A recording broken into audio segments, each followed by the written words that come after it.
what would you say are your top 3 recovery tools that you like to use or you found that your clients like to use? Are we talking about cutting-edge technology or holistic practices? Because Anything. it's so I'll take difficult. both. Yeah, I'll take both. Yeah, I want to know on both sides, exactly.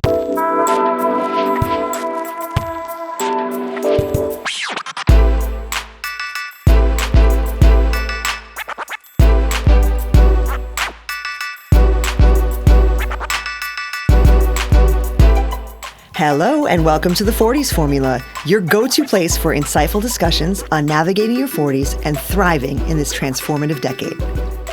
We're your hosts, Amanda and Jasmine, 2 women that are passionate about exploring the challenges and adventures that come with turning 40 and what lies ahead.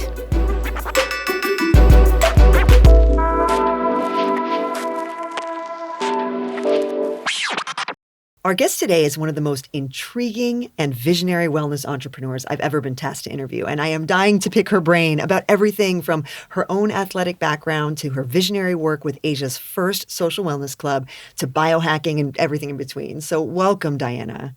Thank you so much, Jasmine and Amanda. Lovely to be here and for everyone who's listening to us. Yeah, we are so happy to have you. And you know that Jasmine and I are both coaches, right? We're all in the health community, and we both love how your version of wellness focuses on the outcome side of wellness, right? But also the process side of wellness. So things like cognitive training and personal training and holistic nutrition. Can you talk us through your personal definition of longevity in wellness today and kind of what are the most impactful trends for optimizing that? So as a professional athlete, former professional athlete and sports scientist, I always watch or see longevity and biohacking as well through the lenses of performance and recovery. So longevity in general, it's using science and different holistic practices to not only expand our lifespan, but also our health span as well. And as we just talked about it, there is different things works for different people. So using all the innovative technologies and also holistic practices, the goal is to create a life which we enjoy beyond all, but also we lengthening our health span as well as our lifespan. And can you talk about that health span and lifespan? Again, in this community, we all know what it means, but I think for our listeners, just to clarify. So lifespan is basically the number of years, right? And the health span that we can live those years that's still running, being on our full potential, exercising, living well, and in general, just waking up every day energized and dealing with prevention. I would say the main future of wellness as well is prevention. To be proactive regarding our health, not reactive. So we see different measures and we proact and prevent. I love that you said focusing on recovery, because I think a lot of times people will just focus on, right, I need to get to the gym, I need to eat this way, and I need to do this, and I need to do that. But actually, you're right, because if your body isn't recovered well enough, you're not in the right place, and then you'll end up maybe getting injured or, overshooting the amount of energy requirement that you have and then not feeling your best self. And I guess the whole purpose of everything is to feel your best. Exactly. So as a professional athlete, as you as well, Amanda, we at that stage was very important to recover professionally. And what I see, and actually where the vision also came for this recovery place, is to see that in Singapore, everybody work hard, play hard. Everybody's working and training as professional athletes. But back then, we also recovered as professional athletes. It was a very important science-based, actually biohacking, but I didn't know that phrase back then. We recover so we can thrive, so we can be on our optimal performance. If we don't recover, we just wear off all our energies, resources, and at the end of the day, we kind of burn out. So it's very important to recover not only the muscles, but also recover physically, physiologically, psychologically, physically and even spiritually as well to be on our optimal performance. Oh, you are so spot on. And I think you're absolutely right, Diana. Those who don't have necessarily the athletic background or really the competitive athletic background, they kind of gloss over the recovery part because they're so focused on the performance part, right? Exactly. I need to get to my HIIT classes 5 times a week. I need to lift weight. You know, they're reading about these wellness gurus, but they're not reading the subtext, which is that then you must sleep for 8 hours, right? And my husband just got a Morpheus. Are you familiar with a Morpheus, the device that tracks your HRV and then makes recommendations based on your recovery? I know Garmin does like a recovery score every day. I've got my the Aura ring. body battery is what it's called on Garmin. So yeah, body battery. I didn't know it was called that. Body battery. It's so cool because actually mine was up to 100 today. Oh, look at you. Fully Battery charged, full. ready to go. Yeah, maybe Jasmine should be leading this interview today. No, I'm just kidding. But at least, you know, the tech is catching up, right? The tech is catching up with the importance of recovery. But anyone who's done athletics realizes that that is literally the undercurrent for any performance goals that you have. Exactly. And I love these wearable devices and everything that it's possible to purchase and to integrate into our lives today. But I always say the question is, are we doing something about the data? There and you go. What are we doing about the data? Are we just reading it and it's an additional stress that, oh my God, I didn't sleep well, fair. or oh my God, my HRV is not in the right level? Or we really using this data to do something better, to do something about it. And some people have that kind of body awareness, which is great. And then we know how to shift and how to create optimal condition for the body to heal itself by itself. But some people need guidance. And that's completely fine because that's why we are here, all the wellness experts and professionals, to hold hand and help people on their wellness journeys. But it's important to take the initial steps to set the intention that we need to recover. There is no way around it. You are so right. What would you say are your sort of favorite or top 3 recovery tools that you like to use, or, you know, you found that your clients like to use? Are we talking about cutting edge technology or holistic practices? Because Anything. it's so I'll take difficult. both. Yeah, I'll take both. Yeah, I want to know both sides, exactly. But I would even want to know, like, what are like your top 3? Like literally in your life, what do you find the most useful? All right. So just because of my background in Asia, I'm over 20 years in Asia. I have lived in Thailand, India, China, and now Singapore for over 20 years. So ancient practices is really in my core. I always say that I look Caucasian, but actually I'm Asian from the inside. I also say this. I think I'm the reverse. I look Asian, but I don't know if I really am. So I have to start to go back before we go forward. I would say it's always very important to have the foundation and the past before we go into the future. So number one and most important for me is breath work. Breath work and meditation and all kinds of breath work. So it can be a pranayama and a yoga based. I'm also a yogi. I love yoga. That's my grounding. So yoga would be my second one. That's where I start my day every morning on my mat with meditation, breath work, and yoga. So that's definitely a very big pillar. Sleep, which a huge science. We always say, or we used to say, I will sleep later. I don't have time to sleep now. But we all know if we don't sleep well, then everything falls out of balance. So this is also number 2. And of course, nutrition. So this is very, very important, that what we put into our bodies. So nourishment, breath and grounding, and sleep. So that would be my first 3 on the ancient practices, or in the holistic, or in just general. And then when it comes to cutting edge technology, okay, let's choose my top favorite one. I would say number 1, 2, 3, maybe oxygen. I didn't prepare for this, so I'm just already come from the top of my head. Amanda, I think we need to let our listeners know that we don't just use the Meat Club because they're a sponsor of the show. They're a sponsor of the show because we love what they bring. Oh, it is so true, Jasmine. It's been over a year with the Meat Club, and I can confidently say they have made cooking at home so much easier. Their grass-fed beef, organic chicken, and wild-caught seafood are the best quality you get in Singapore. And let's not forget, it's ethically sourced. Yes, and beyond the quality, their subscription service is next level. When you subscribe, you'll unlock $140 worth of rewards, like on your second delivery, 2 exclusive Meat Club hats. By your 4th delivery, a restaurant-grade chef's knife. On your 6th delivery, a beautiful wooden chopping board. And by your 8th delivery, a $30 voucher to use on your favorites. It's like they are rewarding you for making healthy choices for your family. And it doesn't just stop there. The subscription model is perfect for busy families. Just click, set, and forget. Plus, you'll get up to 15% off your groceries with every subscription order. No last-minute dashes to the store. The Meat Club really takes the taste of Australia and New Zealand right to your doorstep, making healthy living easy and stress-free.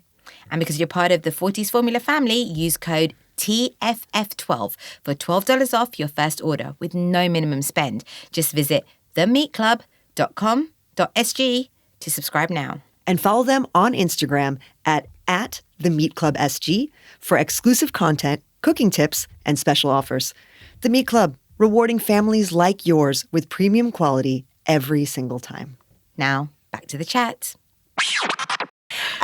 Number one would be maybe oxygen hydroxytherapy, because first of all, I just love that machine. It's like going into a little spaceship and it's infusing the body with 50% more oxygen in a pressurized environment. The pressure is 1.35 ATA, which is the same pressure like in the womb. Wow. And also molecular hydrogen. So it's basically for cognitive health, oxygenating the body, reducing oxidative stress, and in general, just in recovery. Usually I love to combine it with NeuCalm, which is a neuroacoustic sound healing technique, which brings the brain waves down to 4 to 8 hertz, which is alpha and theta state. And it actually has been developed for the Navy SEAL, the Green Beret, the Air Force to for this extreme stressful environment to recover. Yeah. So their program is rescue, and it's really like rescuing from the extreme stress of day-to-day life. Is that, I'm just wondering whether that's similar to those types of devices like an Apollo Neuro, where I think it sends frequencies to help calm your vagus nerve. Mm-hmm. Is it a similar type of thing, but like at a sort of bigger scale? So we're talking about the oxygen hydroxy or the NeuCalm, the neuroacoustic? The second one. It's basically mathematics and algorithm underneath the music. Wow. So it's basically influencing the brain waves through music and algorithm and mathematics underneath that. And when you were saying you combine them, so it's something you do while you're having while you are inside, treatment. Exactly. While you are inside in this pressurized cabin with an additional oxygen, and then you need to cover your eyes, have the headset on, and then you go into this calm state.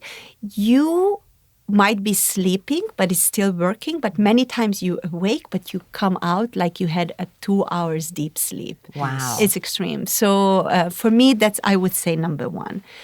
Number two is a quick one, is a cryo ice therapy. When quick and painful, by the way, folks. Quick and painful for our listeners. So it has two options. Yeah. I mean, it can be on that ice bath when we submerge, right, in ice cold water. That's also great. But in a cryo ice therapy, you just walk into a cabin, which is minus 87 degree. Wow. And it's basically boosting endorphin. So you already come out and you're automatically smiling. So it's working on a hormonal level. It's reducing inflammation and also promotes rapid muscle recovery. How long do you go in there for, sorry? 3 minutes. 3 minutes. So a full session is 3 minutes, and best to go inside really just covering the small parts of the body, fingers, toes, ears and nose. And wow. It just feels amazing. See, I'm the kind of, I don't like cold water. So this is obviously not water, this is a room. But I'm that person, you know, like if I'm going to a swimming pool, I like dip my toe in, I'm like, oh, fuck, it's so cold. Like, I can't do it. Do you find that because it's so cold that it doesn't feel as cold as like submerging in water? It doesn't feel that cold because it's dry cold. Yeah. So you can, of course, put the fan up and then it's like feels really cold. But in general, of course, it is cold. It's like a super cold freezer. Yeah. but it's actually fun. It's bearable. You can march in there, you can dance in there, you can have a nice music on, and then it's actually 3 minutes pass so quickly. I'd be dancing, and I'll tell you what. You know, I feel like I've seen people, and it's weird because I was like, I'm seeing someone walking in with like a bikini on, but like earmuffs and like mittens. I'm like, is that right? But you're saying you're meant to cover this more? Yeah, exactly. This is the right way to be dressed for a cryo ice therapy. Exactly. And then number 3 would be an infrared sauna, but a proper infrared sauna where we had infrared far, infrared near, infrared mid, also red light and chromotherapy because of the collagen production. In general, just warmth. Because again, cold is great, but it's again, we're putting another stress on the body on top of all the running and all the errands and everything we are doing. But sometimes it's very important to keep that warmth for the body, also with the special wavelengths to penetrate into the skin and also to basically stimulate the sweat glands to remove not only toxic but also heavy metals from the body. So for detoxification as well, and in general stress release, calming the body, collagen production. It's also another beautiful technology. And would you combine the cold with the infrared, or would they be like separate things on separate days? So I love to combine, and I recommend it's called the contrast therapy. To combine, there are different protocols. Again, people also ask, what is the best timing for a contrast therapy? So bio-individual. So it also depends if we would like to use it for sleeping well. So it means that we would like to calm the body. Or are we using it to energizing? Then obviously we finish it off with a cold and then we feel uplifted. Or are we so there are so many ways and so many protocols to use hot and cold together. I definitely recommend to use it together. But again, for some people in certain periods of their time, maybe they just need warm. For some people, need for cold because of inflammation in the body. So it's like it's really personalized. Yeah, we were just my husband and I were just in Austria, and we stayed at a spa hotel, very European spa hotel, and it had 22 saunas. Some were infrared, some were just warm, right? You know, not even like hot. Nice and then finish. some, were exactly the traditional finish, exactly. Then there were like the recovery pools next to them, like the plunge pools and stuff, and so you could kind of choose your own adventure. And obviously, my husband and I had very different responses to what we preferred, what we what made us feel energized, what made us feel relaxed. So I think an experience like that is amazing, and having access to a resource like that. But it was like in the Tyrolean Alps in Austria. So the fact that we have that now in Singapore, and again with guidance of doing it properly, I think is so cool. Yeah, I mean, that's that is really nice. However, being in the Alps, that's another level. So there are the urban destinations, which is fantastic because we don't have always time to travel somewhere to another country. So it's really good to have in our neighborhood. But when it going to the Alps and looking outside, I'd actually looked at some of those places. I'm intrigued too. You can't recreate that feeling of being in nature and the the grandiose views that you have and everything like that. It was amazing. Amanda, you know how much I love Little Farms. Well, guess what? They've just come on as a sponsor, and I am so bloody excited. Oh, me too. I love that Little Farms isn't just a grocery store. It's been a go-to for top quality, all-natural groceries and delicious cafe meals since 2016. Same, and their commitment to whole food nutrition is amazing. Did you know they've got a banned ingredients list with over 200 items? That means no artificial preservatives, flavors, or colors, only real, all-natural ingredients. That is one of the reasons that I trust them so much. Every product on their shelves has been carefully vetted, making it really easy for us to make healthier choices for our families. And they've really expanded, now with 6 restaurants, including their all-day brand new dining spot in Sentosa.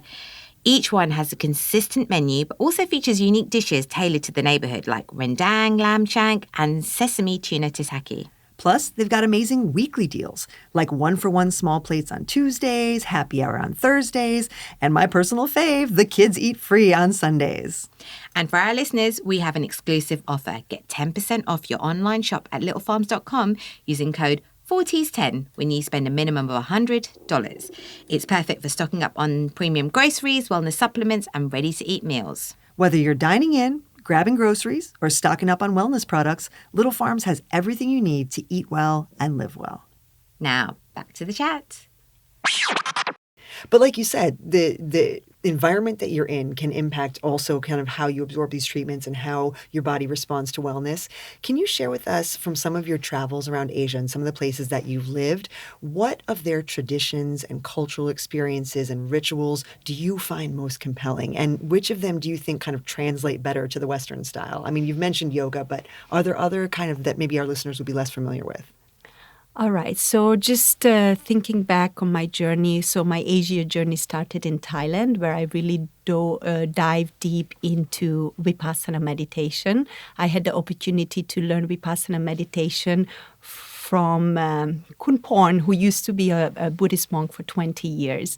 So for me, I have a very deep connection with Vipassana meditation. And in general, meditation is part of my day-to-day life. But that especially helped me to let go of certain traumas in life and in general to understand how important it is that we come back to the moment, we come back to the now. So definitely, I would say Thailand is that was a big takeaway, and that's where I also did my yoga teacher training, and I did my first juice cleanse, which ever since over 14 years, I'm doing every year twice. Wow. So that's really, again, one person's food, other person's poison. For me, it works perfectly. These were my main takeaways from Thailand. Then I lived in India for 3 years. In India, I really understood and dived deep into Ayurveda and different kind of Ayurveda practices. My husband opened the world biggest retreat back then in the Western Ghats in the middle of India. So it was a huge 1,400. I'm never good at numbers, so I might need to double check. Acres or hectare. Whatever is bigger. Oh my gosh. Whatever is bigger. That's huge. So it's really was huge, and we had Ayurvedic doctors, we have yoga doctors. So there really I understood and practiced and learned, and I learned from the best of the best, also from Mr. Iyengar himself, Iyengar yoga as well. So that was amazing to learn from these traditional healers, gurus. That was a very deep dive in India.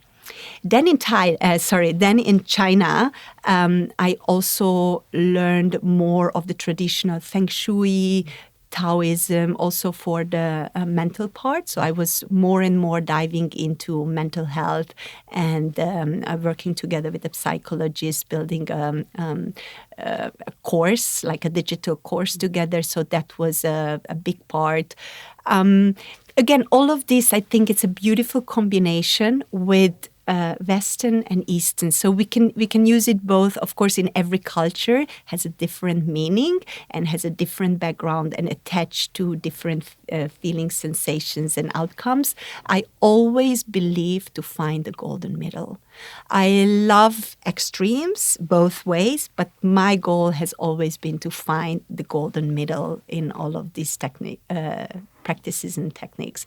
And then, of course, comes all the cutting edge technology, which is so beautifully can combine with these two. And that's how my concept of social wellness in Asia started to born in a way, to combine these two, because especially in this culture, I think it's very, very important to pay respect for the past and then to combine it with the future. So the East, how beautifully can meet with West. I love that. I like how you're integrating, the past, the future, the East, the West, and you can take little bits from everything and then create something which could be workable for a lot of people. So that's amazing. And I mean, Singapore has such a great foundational model for this because we have TCM, right? Yes. But we have Western medicine. Exactly. And in Singapore, TCM and Western medicine peacefully coexist, yes, right? And exactly. You're as likely to be in a medical clinic as you are to be in a TCM clinic. And, no one thinks, no one looks at you sideways if you say that you're going for cupping and physio, for example. It's like, oh, yeah, well, that's fine. Yes.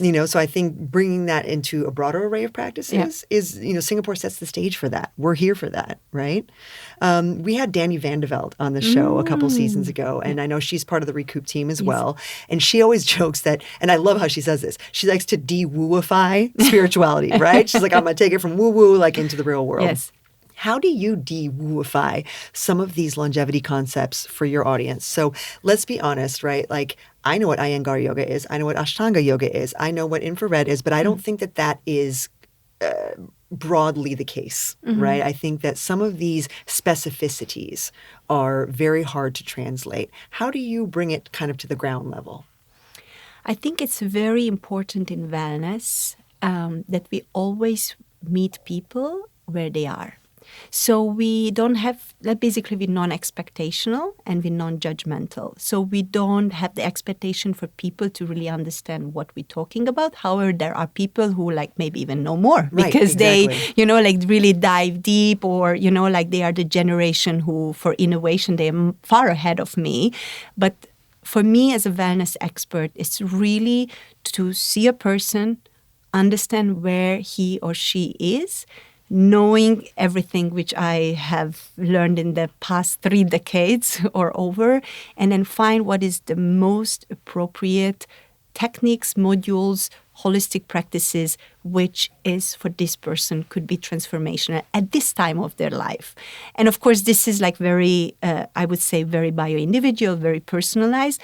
In a broader perspective, just in general, to translate into real language and not to overly complicate things. So exactly as Danny also say, de-wooify. De-wooify. So I have to have a good word for that in wellness and longevity and biohacking, because some people, when they hear the word biohacking, like stepping back, like, have very mixed feelings. Yes. And that's what I said. We already done biohacking before 2000, Yes, right? But exactly. we didn't know it's It. biohacking. Yeah. So, some words resonate with some people, some words not. So it's how to simplify it and make it understandable.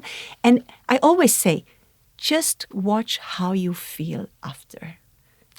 I don't need to say anything. Just go through the experience, go through the journey, and just watch yourself how you feel. And then the proof is in the pudding. Yeah. Let's say a lady comes to you. Well, let's call her Lucy. I don't know why I picked that name. Yeah, Lucy. She's 43 years old. She's got 3 kids. She's working full time. She's stressed out. She has got a lot on her plate.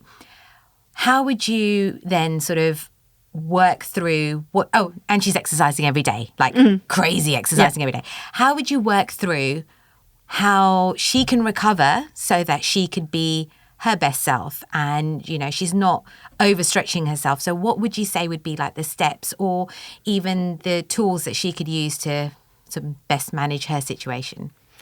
I always say, that's a very great example. I think a lot of us can resonate with this. Especially as women, we always put everyone in front of us. Our husbands, our kids, our colleagues, especially pleasers, right? We always want to make sure everyone else is all right, and then we come at last. So I always say self-care is so important because we can give the world the best of us, not what's left of us. So first of all, when I see Lucy, I would ground her. I would just ask her to just come back to your breath a little bit because she already has so much stress. She's already running. Plus, on top of it, she's still exercising, probably high-impact exercising every day. So I would just ask her to come and breathe with me just for, 4 breaths, just to ground and arrive. And then I would start to understand what are her lifestyle stressors, because that's the most important. We all have lifestyle stressors. And then to see what could be the antidotes for her lifestyle stressors. And most of the time in these cases, to really let her recover and come back to herself, to basically dedicate some quality time for herself, to calm her parasympathetic nervous system, to, increase HRV, let's make sure how is her sleep, to see what are the points in her life where he is compromising from giving out. So put the oxygen mask to her first, and to see then how she can take care of everyone else. So obviously I would recommend her different kind of recovery techniques, both from holistic practices and also from innovative practices as well. I can already recommend my top favorites. Would be fantastic for her. But it's like the rainbow. There are so many options out there. Yeah. I think exactly what you're saying. Personalization is one of the themes of the future of longevity, right? So even hyper-personalization. I like hyper-personalization. Well, so then, I mean, that basically is my next question, right? Yeah. Like, what other thematics or what other trends do you see as the future of this industry? So in general, genomics, microbiome analyzing, different kind of AI devices which can already prevent what you should do. Not really analyzing your past or based on your past and your genomics, your lifestyle, your microbiome can tell you, for example, maybe it's not that appropriate, but I can already see a toilet where in the morning after your tell you what... Constitutional, yes, as we say in America. Already tell you what you're supposed to eat today. Wow, could you imagine? So, like these kind of small things, of course, and then it's up to you. It's in your hand. Yes. You will go accordingly or you not. And but you have the option to decide that for the optimal microbiome for feeding the right bacteria today and what is it that I should eat today.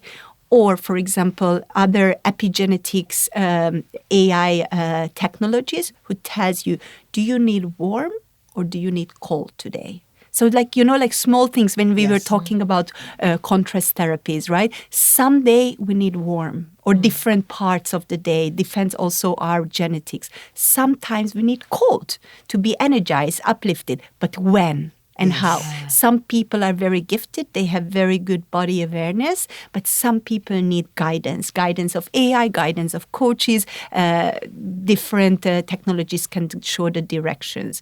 And so many exciting things. I think with AI, the future of wellness is like... it's going to be super exciting. Limitless. And again, to mention Morpheus again, you guys can come on as a sponsor if you wish. But point being, right, it's not just an HRV reader. Okay, we all have HRV from our Apple Watch or whatever, right? It then gives you a specific training protocol for that day, right? Yes. But and that's cool in itself, right? That's already cool. But what I like about it in kind of the female subtext is that let's say you are under recovered. Let's say you are Lucy, all right? And you're at wit's fucking end, okay, after the day that you've had. And then you wake up and your HRV reader says, you know what? This is your training protocol for today. Yeah. Zone 1, 20-minute walk. Exactly. Breathe some air, get some sunshine. It then gives her permission to rest. And I think that's one of those things that it's like this woman who might be otherwise reading her bio data from her Apple Watch or Garmin or whatever and thinking, I got to go, I got to burn the calories, I got to close the rings, I got to do the thing. Having this kind of more nuanced data where it's like, no, actually, what you need today is recovery, self-care, and some kind treatment on your body. And then she can accept that. Because it's a third party, right? It's not a judgment from society. It's not a... You didn't go for your run today. You aren't failing at your goals. It's like, no, this is actually what you need to be better at your performance goals. And I think high-performing women struggle with this so much. And if AI and these devices that are more, again, nuanced than some of the readers that we have can achieve that for us and direct them into more of the targeted recovery, I think that is wonderful. This is exactly. And then basically, as you said, they give permission for them to rest. So even A-type people can measurably understand and see that this is what I need to be on my optimal performance to thrive. Yeah. And then I would add one more thing at the end. When they're done, I would give them a mantra. You've done enough, you have enough, you are enough.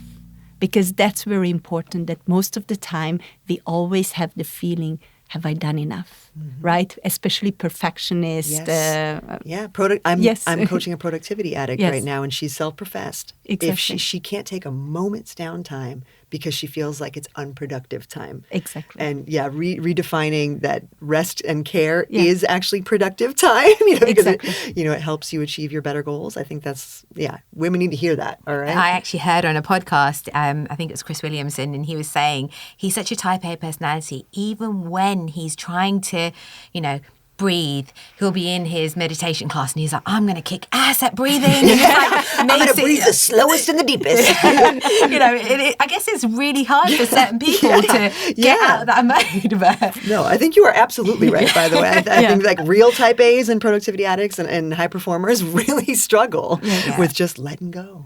And that is where what you do is so valuable.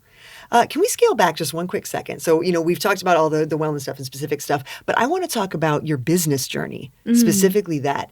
Can you tell us how, so you were previously in hospital. First of all, you're previously an athlete, right? And that really is a career, right? It was my first career for sure.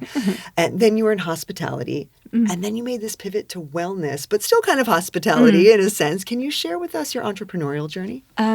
Actually, it started with fitness, and so I was already in fitness and sport mainly because I'm after my professional athletic career, I graduated as a sports scientist, and actually I started my journey as a personal trainer, and also I was already teaching classes from the age of 16 because I was national champion and bronze medalist on a World Cup. So I was already teaching classes like aerobic classes, spinning. I was also an own zone trainer. So already back then I was already measuring my heart rate, and it was like in 1996. Yes. Like really long time ago. When no one was doing that, by the way. And we were calling it own zone. So, already figuring out what is your personal zone, right? To train. I quite like that term. I feel like everyone should own take zone. own zone. I do like that. Yeah. Good job, 1986. Yes. So actually my professional started with fitness, sport, physical health, I would say. And then due to a personal tragedy, I left Europe, and that's why I moved to Thailand to let go, and that's why I started Vipassana meditation. And then because I love to work with people, and that's why I moved toward hospitality. But hospitality also was infused with events, also travel agency experiences. So that and my entrepreneurial skill. But I had to move away a little bit of fitness to be able to let go. And then, of course, I couldn't hold myself back, and that's when I started yoga. So already on the side, I started to teach yoga after my teacher training. And so actually wellness, fitness has always been part of my life, even though professionally I was doing hospitality.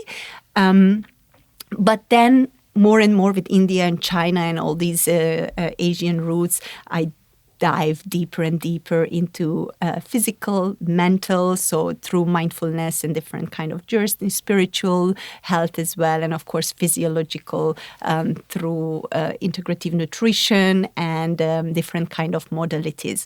So then in 2020 in Singapore, I founded Live Life Holistic, which is basically for retreats. So I'm often, until today, twice a year, I'm hosting retreats because I love to create. So that's my probably my hospitality background. I love to create experiences for people to uplift, to come home to themselves, to switch off from this day-to-day demanding life, and also digital courses for physical health and digital courses for mental health as well through meditation and different kind of modalities. And then through Live Life Holistic, I started to basically pioneering the concept of recoup, where combining cutting-edge technology with ancient practices for people to come home to themselves. That was the initial intention, to regain self, reclaim energy, and restore balance. So that was the journey of Recoup. With Recoup, once this beautiful concept has been fulfilled and developed, it was time to let go and pass it to the operation team. And now I'm ready to, through workshops, through future concepts, through personalized coaching, to spread this well-being, to uplift people, for people to become the better version of themselves. And I love that mantra, the better version of yourself, right? Not Instagram perfection, not what you think it should be, not, our buddy Brian Johnson necessarily, but what's the best version of you? And I think that's beautiful. And that leads so well into our final question for today, Diana, which is something that we ask every guest on the podcast. And I think you'll have a great answer for this because of the way that you live your life aspirationally for a lot of us. What is your 40s formula? You admitted to us off air that you are in your 40s officially. And so we'd love to know. Time. Yeah. I mean, she's established in her 40s, folks. And we would love to know in 2 to 3 sentences, right? What do you think women in their 40s need to have or know or do to thrive? I think it's very important. And again, I didn't prepare for this question, so I'm just going to say what is in the top of my hand and then for the top of my head.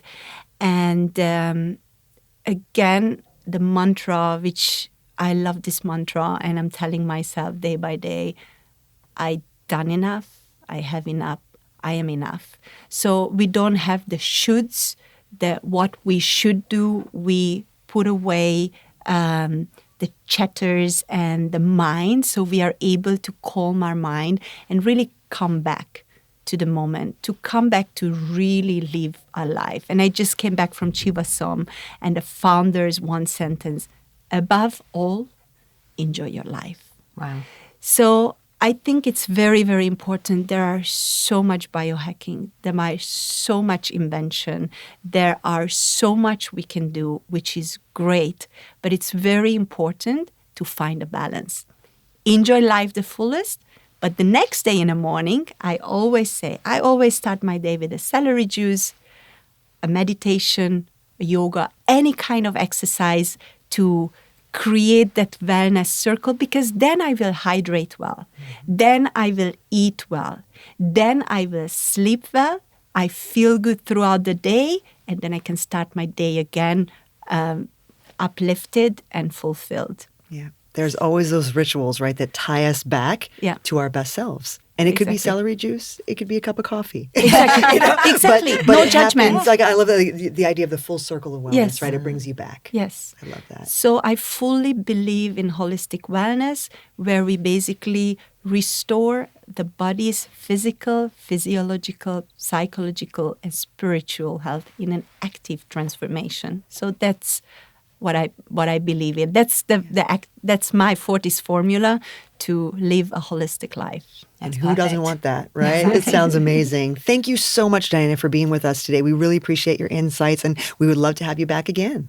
Thank you so much for having me. It was a beautiful conversation, and thank you for everyone listening to us. Thank you. Want more from the 40s Formula? Every Friday, we'll be sending our Foreplay Friday newsletter direct to your inbox with 4 hot topics, tips, and trends personally curated by Jasmine and Amanda. All you need to do is visit thefortiesformula.com and sign up with your email address. That's the FORTIES formula.com. Guys, you know how much we love coffee. And if you want to show us some love, you can get us one. Just visit buymeacoffee.com/the40s Formula. Cheers.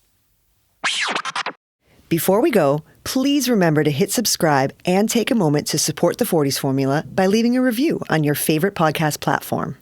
Your reviews will help us to reach more people and allow us to continue to bring valuable content. It should only take a moment, and it's a free way for you to support the show. You can also stay updated with the 40s Formula by following us on Instagram at the 40s Formula, all one word. We share behind-the-scenes insights, episode updates, and much more, so please be sure to hit that follow button. We appreciate your time and support. Thank you for being part of this community, and we'll be back next week for more empowering conversations with inspiring guests. Bye.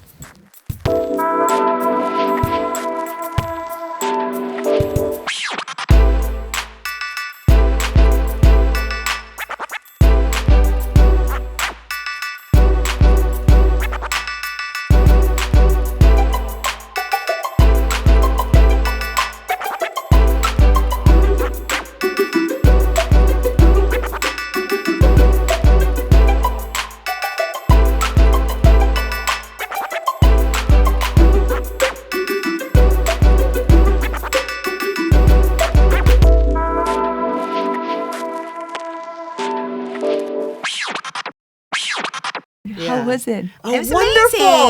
amazing. Amazing. Thank you. You are so obviously you're media trained, right? Because you have the ability to repeat your messages clearly, but without sounding like you're repeating yourself. Yeah, okay. Right? 'Cause I it's hope like- I know I repeated, but I knew that you cut it out. So and you the way you take it from a different angle, but I think everyone gets the clarity of your message, right? But it was wonderful. It was really great, and I think it will reach our audience beautifully. So thank you for your time. Thank you. Yeah, My thank pleasure. Can I we would do a have photo? one question, photo, and can I just let my son, if you have 5 minutes, that he could see this? Of course, bring it. Let's make a photo Yeah, we'll do first, photo and first, all the and then, of formal course, we can- things, and, you know, and then I just let him because he's like.